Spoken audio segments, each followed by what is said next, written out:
High বন্ধুরা, ঝিলিগিরানি কিচেনে আবারও একটা নতুন রান্নার রেসিপি ভিডিওর সাথে আপনাদের স্বাগত জানাই। আজ আমি আবারও আপনাদের জন্য একটা নতুন রান্নার রেসিপি ভিডিও নিয়ে এসেছি। তো দেখুন, প্রথমে আমি এখানে মশলা রেডি করে নিচ্ছি। আমি এখানে জিরে আর ধনে তো ভালো করে ভিজিয়ে রেখে শিলনোড়ায় খুব ভালো করে মিহি করে পেস্ট করে নিচ্ছি। তো খুব ভালো করে মিহি করে এখানে আমি বেটে নিচ্ছি। যদি মশলা শিলের মধ্যে পেস্ট করা হয় তাহলে মশলার স্বাদ খুব সুন্দর হয়। তো সেই জন্য আমি এখানে চেষ্টা করছি শিলের মধ্যে খুব ভালো করে পেস্ট করে নিতে। তো জিরে ধনে সমস্ত কিছু আমি ভালো করে মিহি করে একদম বেটে নিতে হবে। আর এখানে দেখুন, আমি আদা আর কাঁচা লঙ্কা এটাও নিয়ে নিচ্ছি, যেটা আমি খুব ভালো করে মিহি করে বেটে নেব। আর গোটা জিরা নিয়েছিলাম, আর নিয়েছিলাম আমি ধনেটা শুকনো খোলায় ভাজা ছিল, দিয়ে গুঁড়ো করে সেটা আমি ভালো করে মশলাটা তৈরি করে নিলাম। তো আজকে রান্নাটা যেহেতু আমি নিরামিষ করব, সেই জন্য আমি এখানে পেঁয়াজ রসুন কিছু বাটিনি। তো দেখুন, মশলাটা আমার রেডি করা হয়ে গেছে। তো এদিকে আমি এখানে সবজি নিয়েছি, কুমড়ো, পটল, ঝিঙে, আলু আর কুঁদরি আর পুঁইডাঁটা। তো আপনারা আপনাদের পছন্দ মতো সবজি দিতে পারেন। আর আমি এখানে কুমড়োর ভাগটা বেশি নিয়েছি, আর বাকি সবজিগুলো অল্প অল্প করে দিয়েছি। তো এদিকে দেখুন, কড়াইয়ে আমি সরষের তেল দিয়ে দিয়েছি। ভালো মতো করে তেলটা গরম হতে দেব।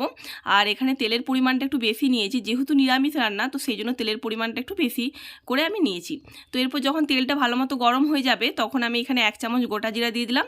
জিরে ফোড়নটা ভালো করে হয়ে যাওয়ার পর এখানে আমি আদা আর কাঁচা লঙ্কা যেটা ভালো করে বেটে রেখেছিলাম, তো সেটা আমি দিয়ে দিলাম।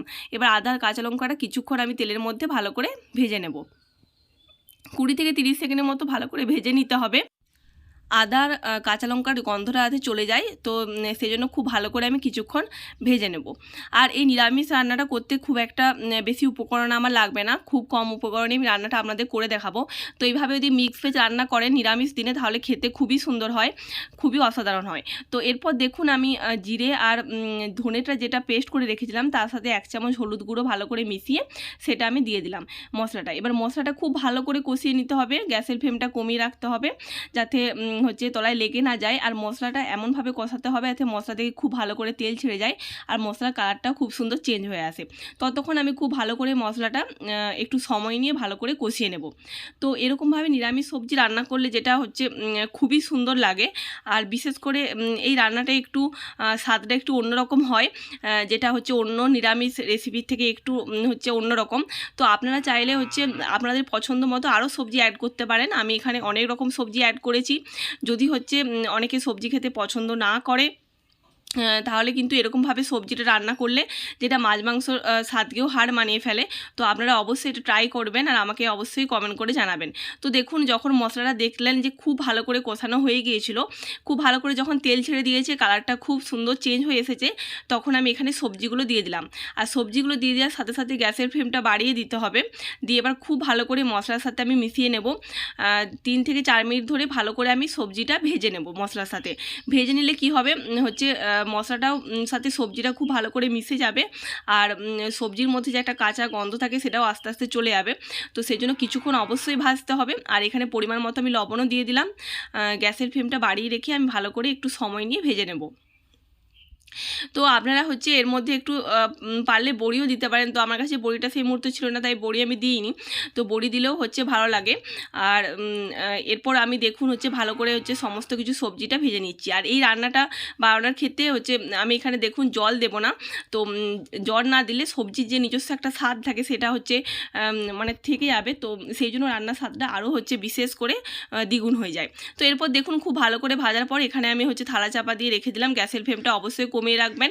দিয়ে আমি 5 থেকে 7 মিনিট ভালো করে রেখেছিলাম। তো 5-7 মিনিট পর দেখুন ফিরে এসেছি। আপনারা দেখতেই পাচ্ছেন জল ছেড়ে দিয়েছে সবজিটা থেকে। যেহেতু এখানে কুমড়ো দিয়ে আছে, তো আর ঝিঙে দিয়ে আছে, সেই জন্য জল ছেড়েছে। আর গ্যাসের ফ্লেমটা অবশ্যই কমিয়ে রাখবেন। আর এরপর আমি দেখুন ভালো করে আরও একবার সমস্ত সবজিটা নাড়াচাড়া দিয়ে দিচ্ছি। গ্যাসের ফ্লেমটা একটু হালকা করে বাড়িয়ে রাখবো। দিয়ে আমি আরও কিছুক্ষণ চাপা দিয়ে দেবো, যাতে করে সবজিটা আরও কিছুক্ষণ ভালো করে সেদ্ধ হয়ে যায়।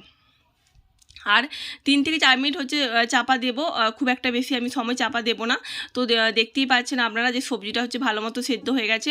এরপর গ্যাসের ফ্লেমটা বাড়িয়ে রেখে আমি কিছুক্ষণ আরও নাড়াচাড়া করে বাকি যে এক্সট্রা আমার জলটা বেরিয়েছে সেই জলটাতে টেনে নেয়, সেদিকে দেখতে হবে। আপনারা অবশ্যই রান্নাটা বানানোর ক্ষেত্রে জল একদম ইউজ করবেন না, তাহলে সবজির যে একটা নিজস্ব স্বাদ থাকে সেটা খুব সুন্দর বোঝা যায়, আর খেতেও খুবই অসাধারণ লাগে। মনে হয় যে কোনো একটা ভীষণ আমিষের রান্না হবে এরকম একটা লাগে। লাগে, তো সেই জন্য আপনারা অবশ্যই জল এখানে ব্যবহার করবেন না। আপনাদের যদি আমার এই রান্নার রেসিপিগুলি ভালো লেগে থাকে তাই চ্যানেলটি অবশ্যই লাইক করবেন, সাবস্ক্রাইব করবেন আর পাশে থাকা বেল বাটনটি অবশ্যই প্রেস করবেন, যাতে করে আমার চ্যানেলে রান্নার সমস্ত ভিডিও আপনারা সবার প্রথমে পেয়ে যান। আবার নতুন নতুন রান্নার ভিডিওর সাথে আপনাদের সাথে আমার দেখা হবে। ততক্ষণ সবাই ভালো থাকবেন, সুস্থ থাকবেন। নমস্কার।